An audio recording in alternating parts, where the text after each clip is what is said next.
ایک عرب اونٹنی پر سوار اپنے راستے کو طے کر رہا تھا۔ دوپہر کا وقت تھا۔ آفتاب عالم تاب عین سر پر پہنچ گیا تھا اور نہایت آب و تاب سے چمک رہا تھا۔ سفید دھوپ پھیلی ہوئی تھی اور اس میں ایسی چمک تھی کہ نظر اٹھا کر دیکھا نہ جاتا۔ آفتاب کی شعاعیں ریت کے ذروں میں ایسی بجلیاں بھر رہی تھی جنہیں دیکھ کر آنکھیں چندھیا جاتی تھی۔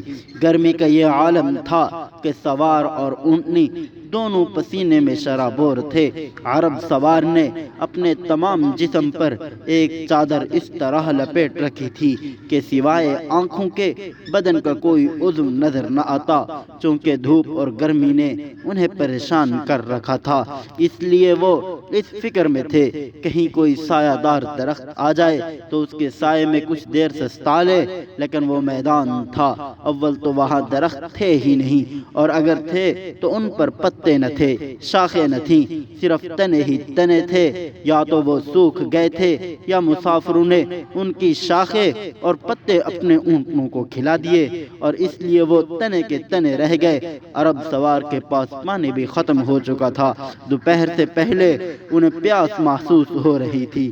جو دھوپ میں گرمی بڑھتی جاتی تھی، پیاس بھی زیادہ ہوتی جاتی، لیکن عربوں میں یہ خوبی تھی کہ وہ ہر مشقت، ہر تکلیف کو برداشت کر لیتے تھے۔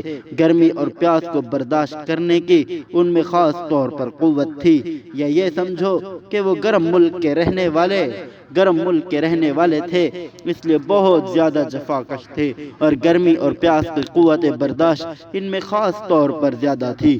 سوار نہایت تیزی سے اونٹنی کو دوڑاتے چلے جا رہے تھے۔ جب دوپہر ڈھل گئی تو سوار کو دور سے چند سوار آتے ہوئے نظر آئے۔ وہ ان سواروں کو دیکھ کر بہت خوش ہوا۔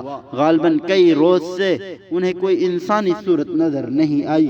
جب انسان کسی جگہ پہنچ جاتا ہے جہاں اسے اس کے ہم جنس نظر نہیں آتے تو وہ تنہائی کو بڑی شدت سے محسوس کرتا ہے اور اپنی جنس سے ملنے کے لیے بے چین ہو جاتا ہے، اور جب اتفاق سے اسے انسانوں کی صورت نظر آ جاتی ہے تو اس قدر خوشی ہوتی ہے جیسے اس نے کوئی بڑی دولت پا لی ہو۔ عربی سوار نے آنے والے سواروں سے ملنے کے لیے اونٹنی کو اور تیز کر دیا۔ ادھر سے یہ بڑھ رہے تھے اور ادھر سے وہ آ رہے تھے۔ فاصلہ کم ہوتا جاتا تھا، یہاں تک کہ آنے والے بالکل قریب آ گئے۔ عربی سوار نے دیکھا آنے والے پادری تھے جو اپنا مخصوص قومی لباس پہنے خچروں پر سوار چلے آ رہے تھے۔ یہ 4 پادری تھے، 4 خچروں پر سوار تھے، چاروں بوڑھے تھے۔ ان کی داڑھیاں سفید اور لمبی تھی، ان کی بھویں تک سفید ہو گئی تھی۔ ان نے پانی اور برتن اور کھانے کا سامان باندھا ہوا تھا اور سفید کپڑے پہنے ہوئے تھے جو ٹخنوں تک لمبے تھے۔ کمر سے ریشم کی ڈوریں باندھے تھے اور سینوں پر سرخ رنگ کے کپڑے کی سلیبیں لگائے تھے۔ جب وہ چاروں عربی کے پاس آئے تو عربی نے اپنی زبان میں ان سے دریافت کیا، کیا آپ کے پاس پانی ہے؟ ایک پادری نے فوراً مثبت جواب دیا کہ جی ہاں پانی ہے۔ عرب، مجھے آج صبح سے پانی نہیں ملا، مہربانی کر کے تھوڑا سا پانی دیجئے، بہت زیادہ پیاس محسوس ہو رہی ہے۔ پادری نے کہا تم عرب ہو؟ عربی نے کہا یہ بات تو میرے لباس سے ہی ظاہر ہے۔ پادری نے کہا کہ تم ان عربوں میں سے ہو جو عیسائی ہو گئے ہیں یا ان عربوں میں سے ہو جو مجوسی ہو گئے تھے؟ شاید تم عراق کے ان عربوں میں سے ہو جو مجوسی ہو گئے ہیں۔ آپ علیہ الصلوۃ والسلام کی بعثت سے پہلے کچھ عرب مجوسی یعنی آتش پرست ہو گئے تھے اور کچھ عیسائی ہو گئے تھے۔ عرب میں آتش پرست بھی نہیں ہوں اور عیسائی بھی نہیں ہوں۔ تو پادری کہنے لگا تب تم کن عربوں میں سے ہو؟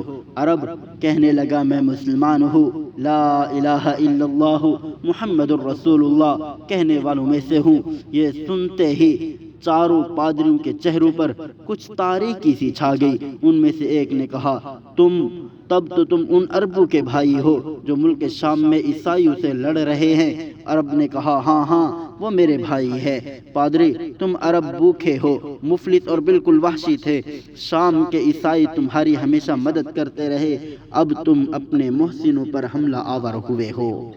عرب نے کہا ہاں یہ سچ ہے، عرب مفلس تھے، وحشی تھے، لیکن خدا نے ہم پر رحم کیا۔